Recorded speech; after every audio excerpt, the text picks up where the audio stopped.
نبی کا تعارف سب سے بڑا کیا ہے؟ قل ان اتبع الا ما یوحی الی۔ اللہ تعالیٰ نے فرمایا کہ بتا دیے سب کو کہ میری خصوصیت کیا ہے۔ فرمایا میری خصوصیت یہی ہے کہ میں حکموں کا پابند ہوں، اور ادھر شریعت اتری، ادھر حکم اترا، ادھر میں کھڑا ہوں، ادھر حکم اترا، ادھر میں چل پڑا، ادھر حکم اترا، ادھر۔ غزوہ امراء الاسد میں رسول اللہ صلی اللہ علیہ وسلم فرما رہے تھے کہ چلو، تو آپ نے فرمایا میں لوگوں سے آمن کہ رسول اللہ تھوڑا مشورہ، فرمایا کہ میں اکیلے جا رہا ہوں۔ اب بتائیے، فرمایا میں اکیلے جا رہا ہوں، اللہ تعالیٰ کا حکم آ گیا، کام کرتا ہوں۔ سمجھ گئے؟ نبی خصوصیت کیا ہے؟ اپنے اللہ کے حکم کو ماننا، یہی نبی خصوصیت ہے۔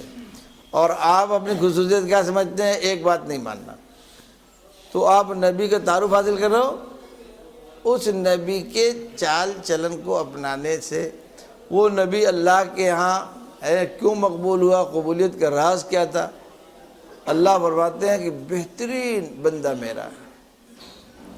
جیسے ایک ایس پی صاحب کے آفس میں 4 نوکر ہوں، ایک بہت زور سے اثر کرتا ہو تو کہتا بڑا اچھا، یہی تو کہتا ہے کہ بڑا صاحب سیدھا ہے، ارے ہم سے بے پوچھے جاتا نہیں، بے پوچھے کوئی کام نہیں کرتا، ایک بات کہہ دوں تو 18 مرتبہ۔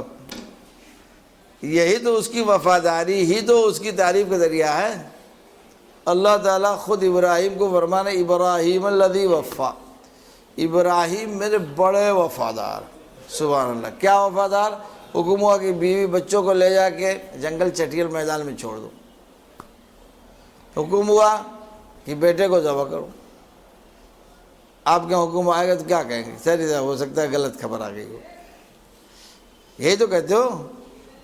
ابراہیم نے ایک بار نہیں پوچھا، حتیٰ کہ ان کی ماں کو نہیں بتایا، حضرت ہاجرہ کو نہیں بتایا، رسی اور چھری لے کے چلے۔ کہتے ہیں کہ پوچھا انہوں نے کہاں؟ کہنے لگے لکڑی کاٹنا ہے۔ کیا کہا؟ درخت کاٹیں گے۔ وہ ادھر گئے، شیطان حاضر ہو گیا۔ اس نے کہا کہ آپ کو پتہ ہے؟ پوچھا کیا ہوا؟ کہا دیکھیے ہم صحیح بات بتاتے ہیں۔ پوچھا کیا ہوا؟ کہنے لگے اسماعیل کو ذبح کرنے ابراہیم لے گئے ہیں۔ فرمایا تو پاگل ہے، دیوانہ، چل یار۔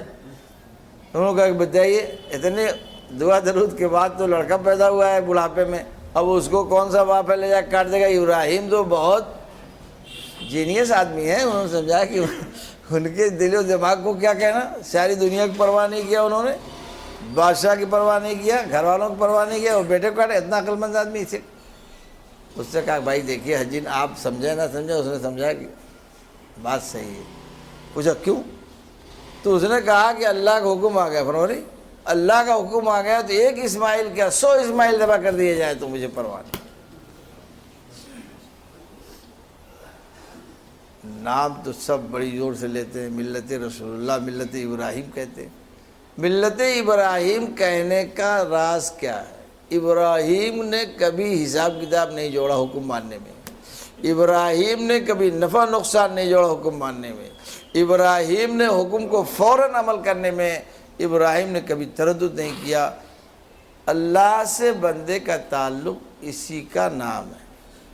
آپ حساب کتاب جوڑ کے کام کر رہے ہو، یہ بندہ ہے کہ تاجر ہے؟ آپ نے دیکھا کہ فائدہ ہے کہ نقصان ہے، آپ نے دیکھا اچھا لگے گا کہ نہیں لگے گا، آپ دیکھ رہے ہمیں سوٹ کرے گا نہیں ہے کہ نہیں؟ یہ سوچنے والا کیا ہے؟ ارے کیا ہے بھائی؟ تاجر بنیا